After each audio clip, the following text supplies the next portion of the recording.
Opa galera, seja bem-vindos ao canal Lucas Sot. Hoje iremos falar sobre as 7 coisas diabólicas escondidas no Vaticano. A cidade do Vaticano é conhecida no mundo todo por ser considerado um local sagrado e sede da Igreja Católica. É o menor estado soberano do mundo, ficando sob a responsabilidade da Itália, enquanto que o Papa tem proteção da Guarda Suíça. Pode ser que você não conheça, mas a cidade possui o que chamam de Arquivos Secretos do Vaticano, que foi fundado em 1611 pelo Papa Paulo V. Consiste em um repositório considerado extremamente seguro, onde são armazenados os documentos mais valiosos e antigos de toda a Igreja. O acesso é restrito, sendo que apenas funcionários autorizados do Vaticano podem entrar. Ainda assim, precisam de uma carta de recomendação. Como se não bastasse, ainda precisam mencionar o que exatamente precisam buscar ali dentro, mesmo sem saber ao certo o que podem encontrar.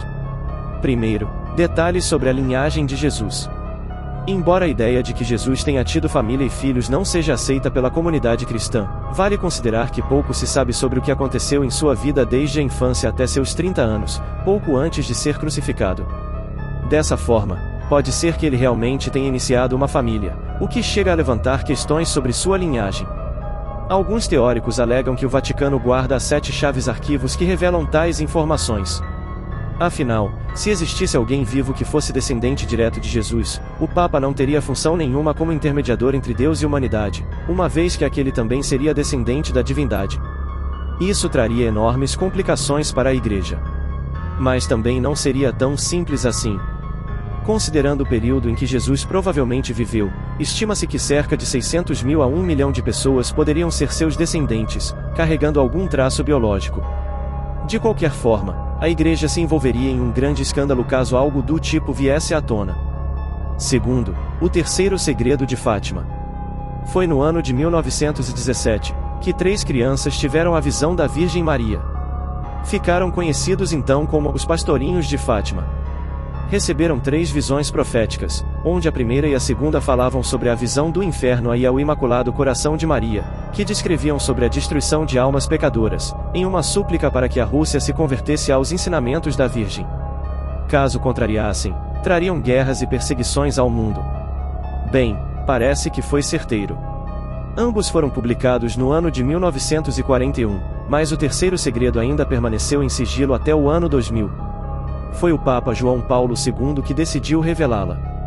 Chamada de atentado ao Papa, a terceira profecia dizia que haveria uma batalha apocalíptica entre o bem e o mal, tendo o Papa como alvo principal. Apesar disso, muitos acreditam que essa não é a verdade sobre o mistério.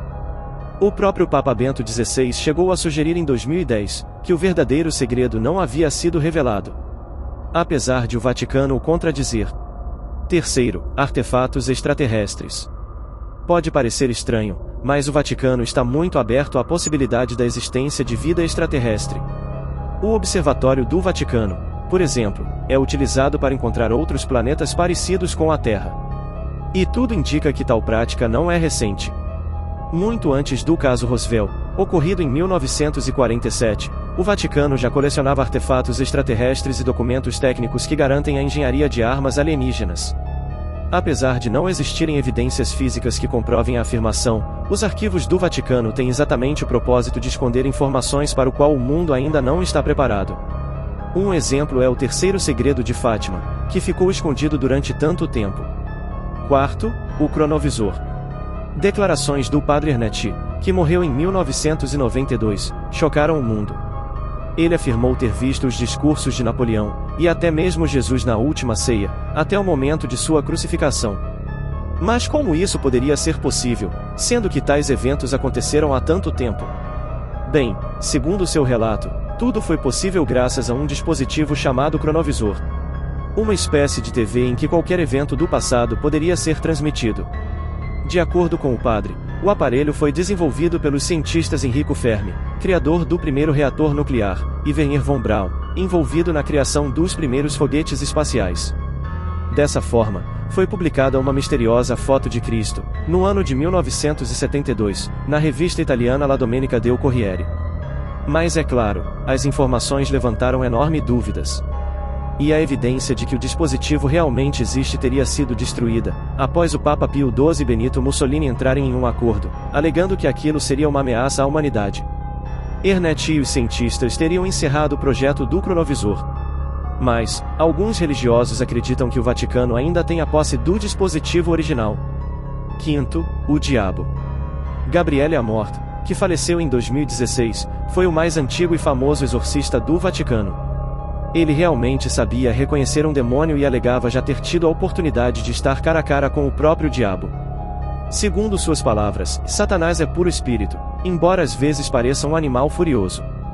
Usando um ritual do ano 1614, do Papa Paulo V, Armot afirma ter conduzido o diabo sob circunstâncias assustadoras. Em 2010 ele virou manchete, alegando que o Satanás estava no Vaticano. E tudo indica que ele não falava no sentido figurativo. Em sua opinião, os escândalos e corrupção que assolaram a igreja nos últimos anos tiveram relação direta com o Senhor do Submundo, que estava aprisionado por ali. O Papa Paulo VI chegou a dizer algo parecido em 1972, alegando que de algum lugar, a fumaça de Satanás entrou no templo de Deus. Sexto, a teoria que Jesus não foi crucificado. A crucificação de Cristo é um dos símbolos mais preciosos para os cristãos. Sem ela, diversos outros fatos acontecidos na Bíblia simplesmente perderiam o sentido. No entanto, segundo Michael Baigengen, nada disso aconteceu. Pelo menos, não do jeito que conta o livro sagrado. Ao contrário do que você pode estar pensando, ele não nega a existência de Jesus, pelo contrário. Apenas diz que sua crucificação foi um fraude. Isso mesmo. Para o autor, Jesus teria feito um acordo com Pôncio Pilatos, uma vez que era do interesse de Roma mantê-lo vivo, apesar de toda a pressão que recebiam para matá-lo.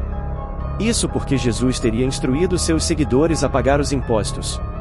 Dessa forma, o melhor que poderiam fazer seria fingir uma crucificação. Teriam então simulado o ato, fazendo com que os inimigos de Jesus ficassem satisfeitos, ainda há tempo de salvá-lo da morte. Novamente, não existem provas para a alegação, e Baigengen chegou a ser odiado por muitos cristãos que souberam de sua teoria. No entanto, ele afirmava que a prova disso estava escondida em um importante documento desenterrado pelo padre francês Berenguer Saunieri. Pouco tempo após a descoberta, o padre ficou muito rico, o que sugere que ele vendeu a informação para o Vaticano, que escondeu o documento. Sétimo, a prova que o Papa Pio VII ajudou Hitler. Pio XII ganhou o apelido de a Papa de Hitler, uma vez que nunca condenou abertamente os nazistas. Apesar disso, o Vaticano acredita firmemente que o Papa nunca foi a favor. Alegam que ele chegou a espalhar panfletos pela Alemanha nazi, condenado o regime sob uma perspectiva cristã, chegando a salvar cerca de 800 mil judeus do extermínio na Europa Oriental.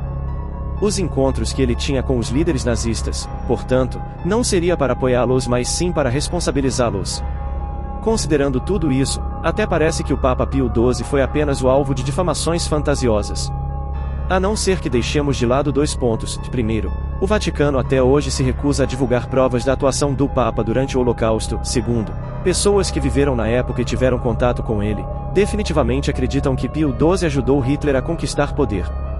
Bem, de qualquer forma é questionável o que realmente aconteceu e quais eram suas intenções. Talvez ele apenas tenha permanecido neutro em uma tentativa de resguardar a Igreja. No entanto, o Papa era realmente a pessoa mais influente da Europa naquele período. Se alguém tinha o poder de parar a loucura do nazismo, era ele. Então é isso, galera, isso são só teorias. Ajude-nos a crescer se inscrevendo e curtindo nossos vídeos.